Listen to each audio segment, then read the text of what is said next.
goodness.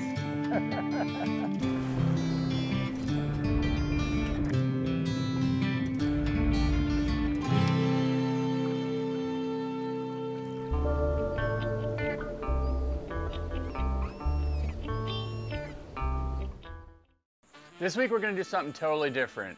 We're going to call this one the Reef to Ranch. We're going to head up to Lake Wales, which is in the center of the state, below Orlando, and we're going to look for Osceola turkey. And after that, we're going to head to the East Coast out of Stewart, get offshore, and look for those sailfish. I actually met Philip a couple years ago on social media. I was following him, and I was seeing the fish that he was catching, the game that he was taking, and it really kind of drew me to him, that this is the guy that really exemplifies what a true Florida sportsman is. Putting the show together and thinking of ideas with Philip, he told me he has 600 acres up in Lake Wales, and this is an area that up by the Kissimmee River, it borders Camp Mack, and he told me there's a lot of potential. He has a lot of turkey on his property, he has coyotes and deer and hogs, so we had talked about putting the show together for a while. The timing worked out where Osceola turkey was coming into season, and it seemed like the perfect game for us to go out there and try to take. Philip Weichert out here in Lake Wales. You got some property out here. This is your home. This place is insane. What's like 600 acres you were saying? Yeah, we got right at 600 acres. Really, this is the country out here. This is undeveloped, big parcels of land that are undeveloped that offer some opportune hunts, correct? Yeah, I mean, this is old Florida, man. It's, you know, we've got state parks, you know, just south of us here. Our place borders a state park. You know, it's where you get to see the real Florida. So turkey season's opening up. We're, you know, this weekend's the opening day of it. And it's one of the most prized birds, correct? It's the toughest turkey to kill. So it is, you know, they're only in, you know, south, central part of Florida. Gotcha. And, you know, they're not real talkative like most birds are, but they're the one that everybody wants. It's the prized bird.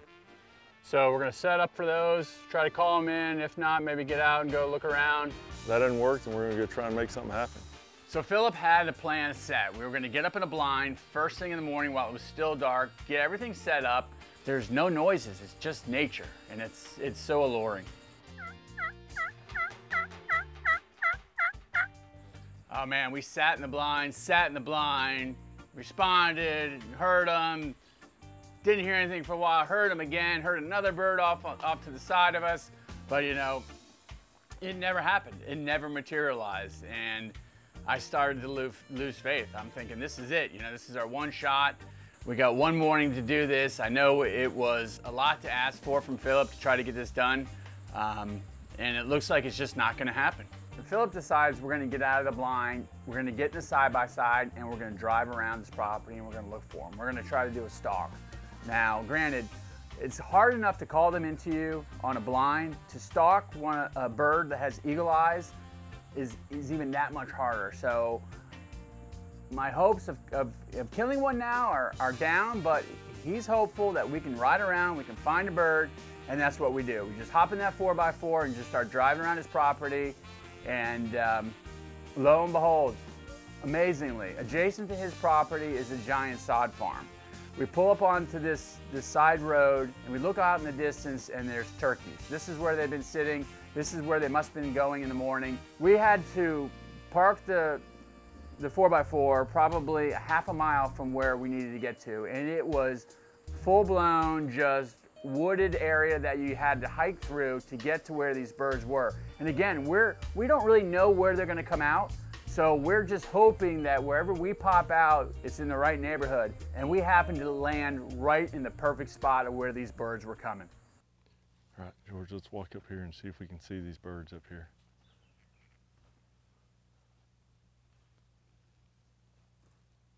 All right, stop right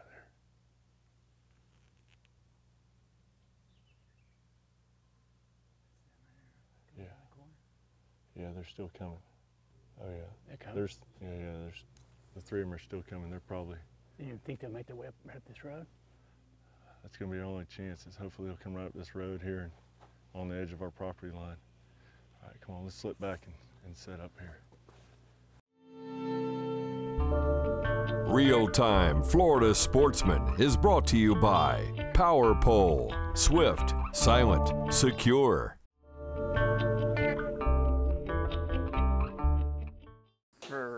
the shot that I needed, this was the perfect scenario. These birds were gonna come down this street. They made their way through this field, over a small dike, and they were coming down the road. We could see them coming down the road towards us. Sit right here behind this tree, and I'm gonna slide behind you here.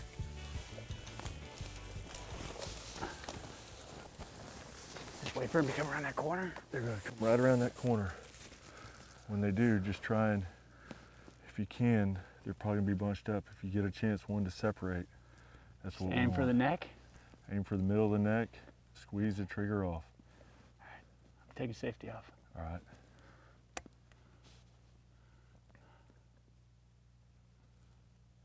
They weren't more than 100 yards out of it. It couldn't have been put on a plate any better for me. This was something that I needed. I had birds walking right up to me. We got in this position, which is very difficult to do. I mean, get set up, cameraman's behind me, Philip's next to me telling me what to do. It's all happening last minute because these birds are getting ready to come around the corner. We get set up with probably 30 seconds to spare. I get the gun rested down. I'm in the right spot, cameraman set up, and we're just waiting for those birds to come around the corner.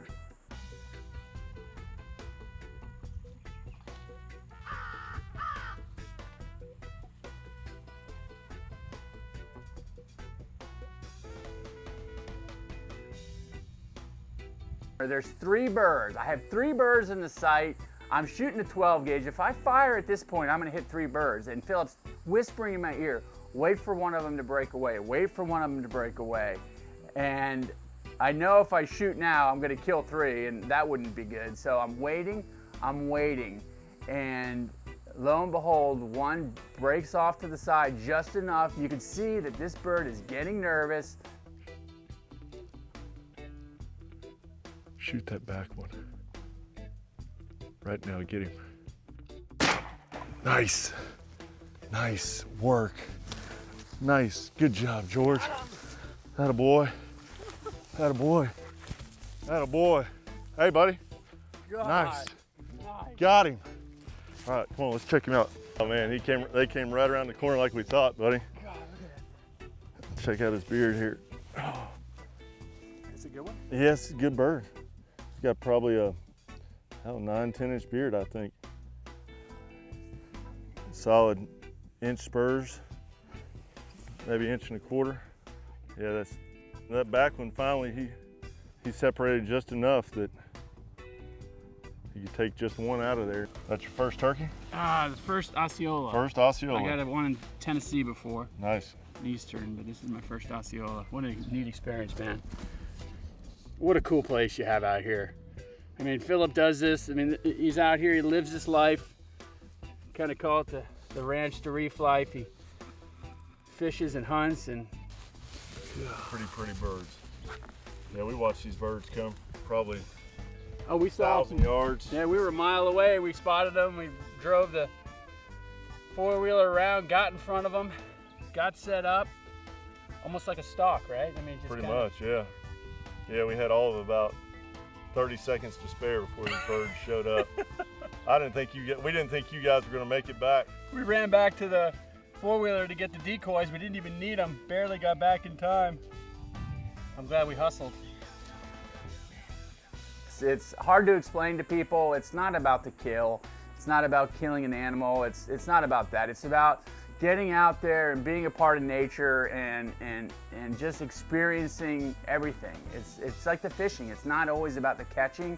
It's not about the killing. It's about the day. It's about the preparation. It's about the camaraderie. This is really what being a Florida sportsman is all about.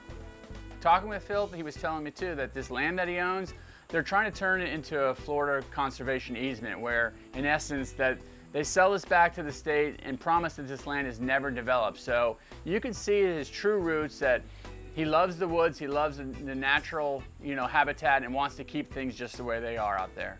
Philip cleaned the bird for me. He breasted him out. We got the tail feathers, we got the spurs, the beard, which are the trophies for these birds. This is what you take home. You lay these feathers out and you make a trophy out of them. And talking to Philip during this, we laid the plans for the next portion of this trip. Our reef section to the Reef to Ranch. We were going to head offshore. and experience something that Philip does on a lot of weekends as well. He heads to the East Coast, to my home waters, and spends his day out in the blue water. Real-Time Florida Sportsman is brought to you by Eagle Claw Trocar, the sharpest fish hooks in the world.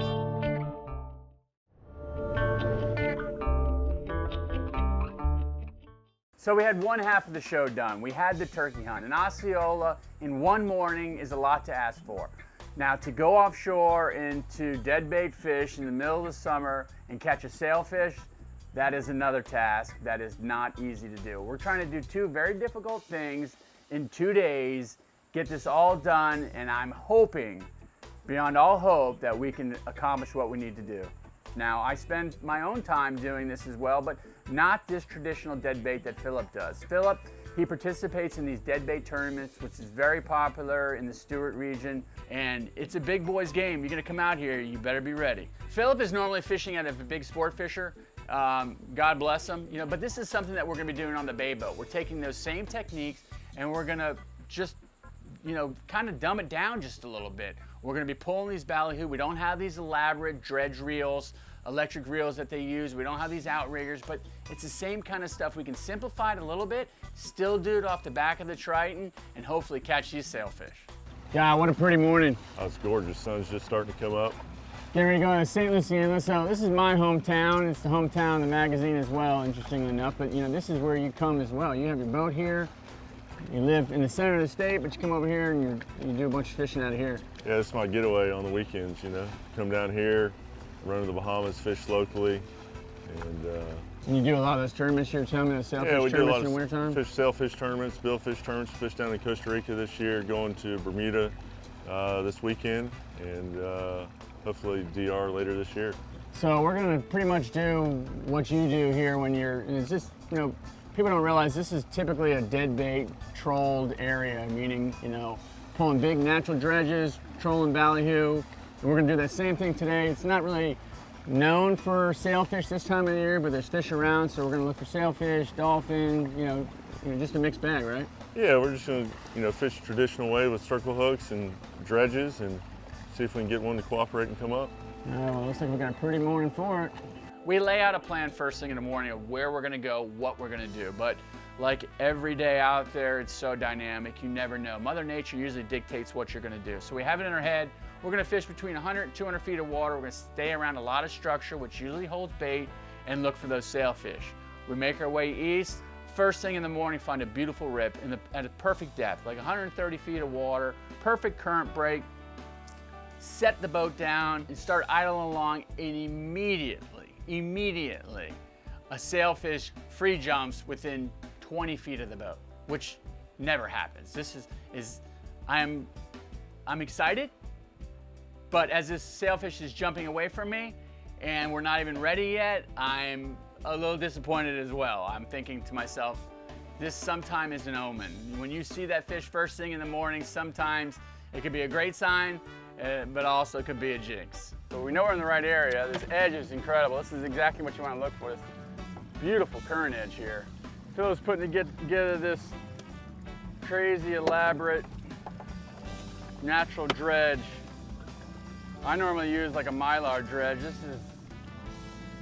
is much more to it here, but this is what the tournament guys do. Labor of love, man. Yeah, rigging these things for hours. But they work, right? They work. Oh, there he was. Little dolphin. Nice. Oh. That's a nice little bull. Yeah. Philip, weren't you just saying, I can't believe we haven't had a dolphin bite? Yes, I was. And look what happened. You got to talk to him. Just kind of pawed on that. I didn't even, you know, just look back and whoop. There he was. Nice. Here he comes. He didn't like that looks to that gaff, He didn't like that gaff at all, did he? Here, hold this. Yeah. Got it? Yep.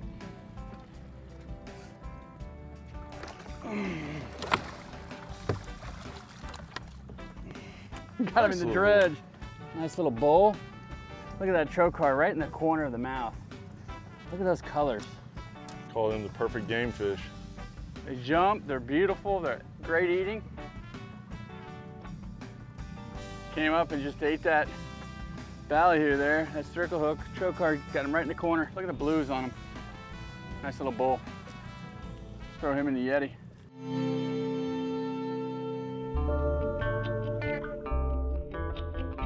Real-Time Florida Sportsman is brought to you by Maui Jim. Seeing is believing.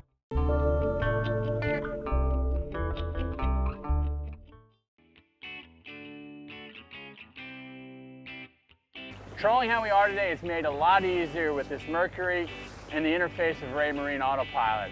I tell you, it's just Philip and I fishing today, and having that autopilot, we can just set it on a course and forget about it. And also, with Mercury SmartCraft gauges, we can set a designated RPM and keep that RPM so we hold a perfect trolling speed. Having that autopilot and that SmartCraft trolling feature really frees us up. It enables us to spend the time and watch the baits, which is so important in this type of fishing. So we set right back up, same exact area. We have an area where we've caught a fish, we're seeing some flying fish, we see a free jumper. Right off in the distance, Philip makes the turn, gets the boat in front of him, and Philip's got a sailfish on. There he is. That's There him. he is. Nice. Good job, Philip.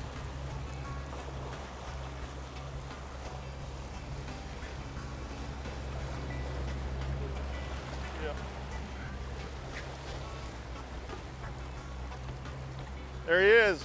Nice. Now Same George, area, take just got in, a dolphin. Come again? take that sink start if you can.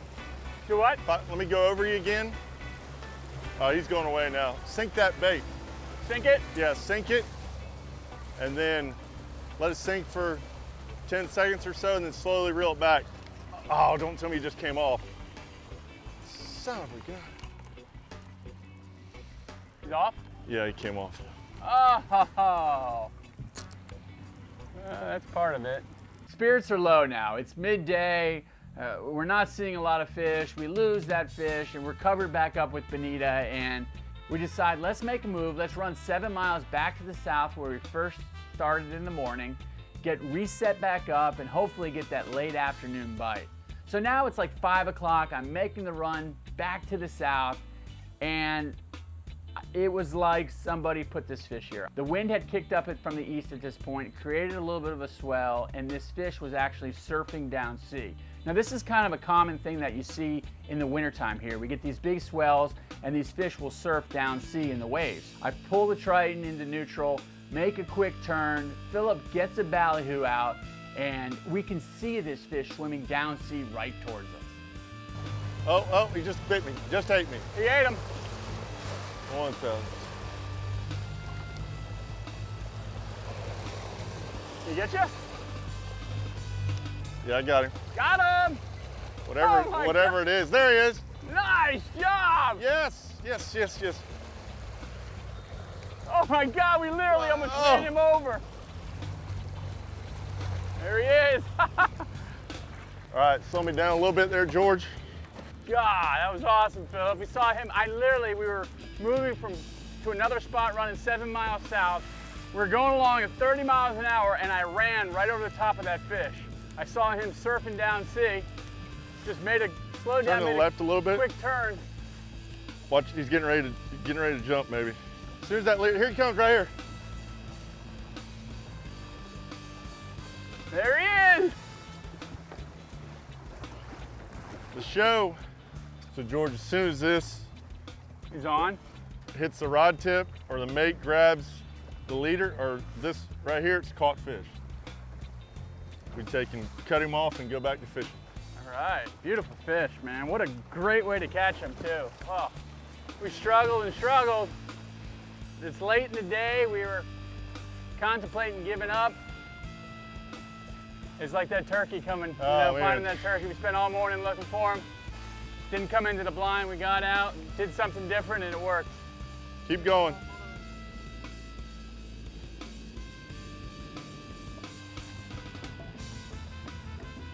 Oh, definitely a caught fish. Ah, there he is, Philip. Nice one. All right. This thing looks. He's had a tough day. Got the Osceola and got the sailfish. That's the sportsman's day right there. Absolutely. God, how cool. Absolutely. God, we had to work for him. We got it done. Philip took me out to the woods, we bagged the turkey, and we came to the East Coast and we got our sailfish. I'm torn between the two. I mean, the major season, if a good cold front's coming through is, do I go get in a deer stand and wait for that big buck to possibly come through? Or do I go get on the boat and go see if we can catch 9 or 10 or 12 sailfish when they're pushing through on a hard north wind? So, I mean, there is some, if you ask me which one I like best, I don't know that I could give you an honest answer. I love them both. Philip is a true ambassador of the outdoors. The same beliefs, practices, and principles that he demonstrates, we also share in common. And it's through this that we're going to help preserve Florida and our way of life. My best turkey call? Here, turkey, turkey, turkey, turkey. It sounds like a dog. You guys would if one just responded. Jensen Beach. Reefs Ranch. How long have you been hunting for? A week. No, like in your life.